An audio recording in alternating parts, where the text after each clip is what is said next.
Ребята, всем привет! Сегодня мы возвращаемся к моей старой рубрике «Обзор ретро-ноутбуков и их починка».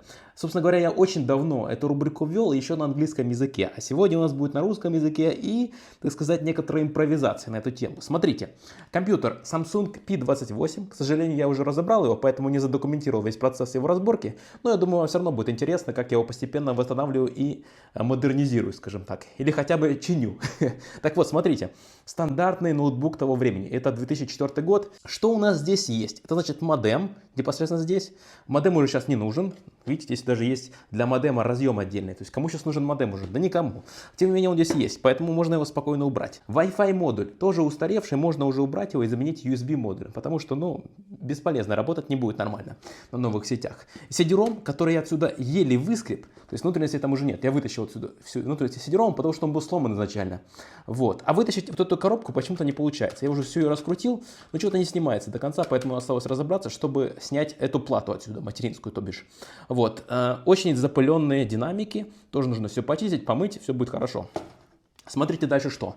Памяти у меня здесь 512 и 256, то есть 700 мегабайт в целом. В принципе, неплохо для ретро-игр, но можно и побольше. Процессор у нас здесь Intel Pentium M, кажется, то есть мобильный процессор тех лет. Сейчас, конечно, уже совершенно негодный. Дисплей. Раньше на старых ноутбуках дисплей снимался. А смотрите, что интересно. Во-первых, здесь у нас есть модуль для подключения, шлейф, да, подключения дисплея. А также вот эти вот проводки идут сюда в монитор для подключения Wi-Fi антенны. То есть здесь находится сама антенна. То есть, в принципе, прикольно вообще. Вот. Сейчас уже зачастую не снимается отдельный монитор. Что у нас еще есть? Это тачпэд вот он здесь. Так. Для тех лет нормальный тачпэд. Сейчас, конечно, уже, в принципе, никакое сравнение с нынешними не годится, поэтому что есть, то есть. Сюда вставляется у нас клавиатура. В принципе, абсолютно стандартная клавиатура. Вот она такая. Подключается, опять же, у нас здесь шлейф, подрубается и все хорошо работает. Надеюсь, она будет работать после подключения, там посмотрим. Жесткий диск. Абсолютно устаревший жесткий диск IDE-шный на 100 гигабайт. В принципе, объем-то хороший, но он сам-то медленный. Поэтому что можно сделать? Как модернизировать? Конечно же, сюда можно поставить переходник с IDE разъема на SD-карту и вставить здесь SD-карточку. И это будет, думаю, самое лучшее решение, потому что после этого прям будет здорово для старых игр по скорости, я думаю, намного лучше, чем вот с этим жестким диском. Поэтому давайте модернизировать, разбираться и смотреть. Сама причина, по которой я это все разбираю, это потому что вентилятор пришел в негодность. Вот вентилятор почему-то очень сильно шумит. Его буду менять или хотя бы почищу, посмотрю, что с ним. Сам процессор находится здесь, с него я уже снял радиатор, буду менять термопасту и обратно его ставить. Надеюсь, будет после этого все нормально работать, а там посмотрим.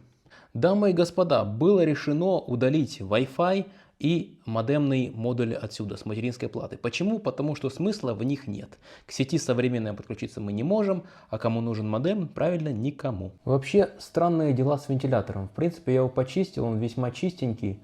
Вот в чем проблема, я реально не пойму. То есть, что здесь может быть не так? Может быть, смажу его, не знаю, сейчас подключу, посмотрю, как он работает. Может быть, его смазать нужно. Но, короче говоря, очень странно. Должен прекрасно функционировать, я не вижу проблем. Итак, друзья, термопаста нанесена, можно ставить радиатор. Не совсем идеально ее нанес, но в принципе, я думаю, вполне адекватно. Момент истины. Я все, так чуть-чуть собрал, подключил, вот питание. Давайте посмотрим, что у нас это получается. Да, кнопка питания вот на здесь. Сразу видим ту же самую проблему, что и была раньше. Вентилятор невероятно шумит. И прям очень шумит. То есть нужно его менять, либо смазывать и решать, что с этим делать. Поэтому давайте разбираться. С CD-ROM, который я разломал для того, чтобы вытащить из системы, оказалось все прозаичнее. Просто потому, что да, там под защитой, под наклейкой специальной сервисного центра оказался еще один винтик. И я его никак не мог найти. Потом уже, когда все разобрал, увидел, но уже было поздно и CD-ROM разломан. С другой стороны, лазер на нем уже не работает, и поэтому все равно. То есть он мне в принципе не нужен. Его можно либо заменить на IDE-шный CD-ROM, да, либо можно же поставить туда жесткий диск или что-то другое. То есть использовать этот разъем по максимуму. Итак, прошла ровно неделя. И я наконец получил этот вентилятор. Давайте-ка посмотрим, что у нас здесь имеется. Ну что, по идее должно подойти. То есть, слушайте, за 700 рублей, которые я за него заплатил, по факту это уже как по цене ноутбука, да? Но, тем не менее, задача была такая. Все, смотрите, вентилятор такой, что-то он весь в масле, правда. Может быть, это нормально. Тем не менее, надеюсь, что он будет работать нормально. Все, поставил новый вентилятор. Надеюсь, будет теперь нормально работать. Вот он старый. По факту, конечно, выглядит он нормально, но надеюсь, этот будет хотя бы не шуметь.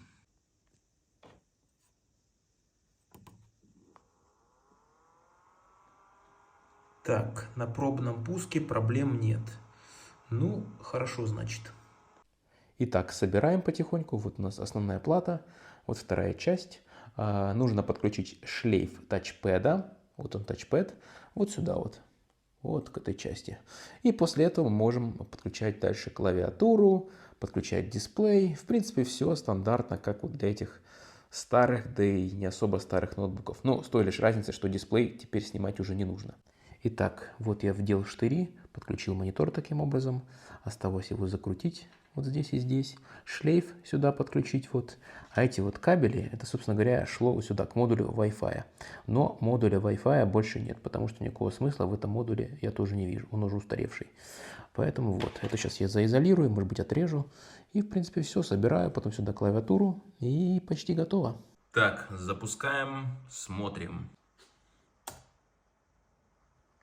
И вот, все работает. Весьма шустро загружается, хочу сказать. Открываем, значит, папку с виндой.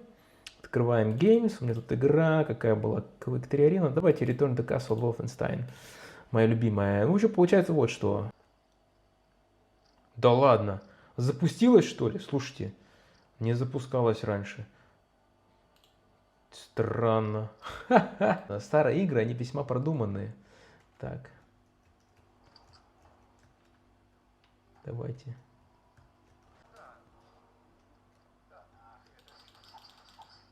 Готов.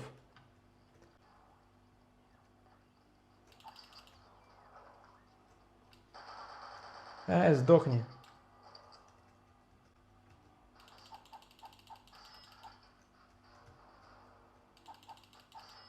Ё-моё, ничего себе взрывчик. Ладно, запустим Quake 3 Arena. Так, Quake 3, наверное. Ну-ка. Да ну! Да вы чё, серьезно? Давайте одиночную, что ли, попробуем. Ну надо же.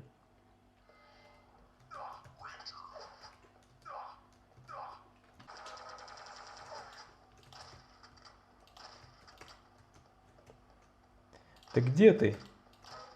Готов. По итогу что получилось? Я смог установить Counter-Strike. Какую-то старую версию. И теперь мы ее рассмотрим. Смотрите, еще старая менюшка, да, я прям кайфую, когда это вижу. Ух. Это Play on LAN. Create. Ох, помню эту менюшку. Максимальный плееров. Давайте поставим что-то побольше. А то что это такое? Пускай будет 12. Train, Vegas, Vertigo, Nuke. Ну, давайте попробуем что-то из... Ну, Dust. Первый, может быть. Вот давно в него не играл. То есть Dust 2, Dust 2. Так. Галюк еще есть такая-то менюшка, здесь остается на пол экрана. Почему-то у меня звуков нет. Совсем. Я забыл, как играть. Так, у меня почему-то звуков нет вообще. Звук пропал, как только я вышел в менюшку. Ну ладно. Так. Ну поэтому не могу слышать врагов даже.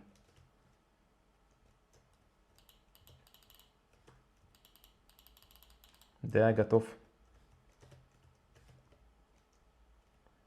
Ну, давайте, ребята. Так. Ставим. Угу, поставили. Теперь ждем. А, вот ты гад. Сейчас будет разминировать ее. Нет? Не убежал, главное. Не пытается разминировать даже. Ха! А нет. Бежит, бежит, бежит, бежит. Сейчас победят. Ну что ж это такое, а? Давайте. Ну что это такое, ребятки? Так, 1, 3.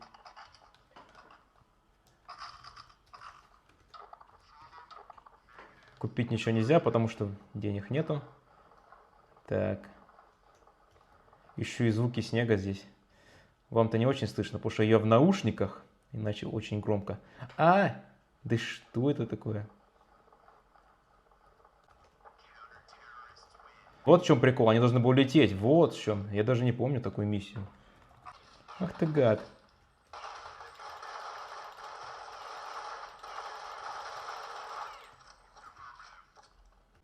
Уф. Да, старые воспоминания, конечно. Давайте я вам покажу CPU-Z, что у нас тут есть из железа. Точно что, Celeron M, да, для 2004 года была неплохая штука. Graphics All-in-Wonder 9000, ну, Radeon 9000, 128 мегабайт оперативки, в принципе нормально. 768 мегабайт оперативной памяти, mainboard, Samsung Electronics, понятно, 7-20-2005 года, господи. У меня выпускной был в этом году, замечательно. В общем-то, да, если бы мне подарили в 2005 году такой комп, я бы просто визжал, наверное, от радости. А так, конечно, вызывает лишь чувство легкой ностальгии. Спасибо вам за просмотр, подписывайтесь на канал, будут еще разные видео, в том числе вот такие ностальгические. Вот, ребята, ну вот, самому порой хочется поковыряться в этих разных файликах, в разных программах старых, потом понимаешь, сколько геморроя раньше было, сколько приходилось ковыряться, разбираться, почему что-то не работает и как сейчас все просто. Но тем не менее, чувство ностальгии, оно вечно. У меня лично так. И вот корзина, иконка корзины с Windows 2000 и вообще мой компьютер, вот эти с тех лет самые любимые мои символы. Потому что в XP поменяли все на такой слишком уж попсовый стиль, который мне явно не нравится. Если бы Windows 2000, по сути, допилили, сделали чуть более приятным для игр и больше драйверов туда засунули, потом, скажем, Service Pack 5 бы выпустили, то было бы так здорово, что XP, в принципе, и 100 лет и не нужна была. Но всем захотелось и все рюшечки, все эти окошки, чтобы все красиво смотрелось. Но вот что получается. А потом у нас Vista, потом семерка, потом восьмерка, не дай боже. Потом у нас что, десятка, 11, одно недоразумение, скажем так. Мне вообще не нравится, в какую сторону пошла Windows. А вот то, что было здесь, в 2000-м, это было самое то и самое оптимальное. На этом я кланяюсь. Спасибо за просмотр и пока.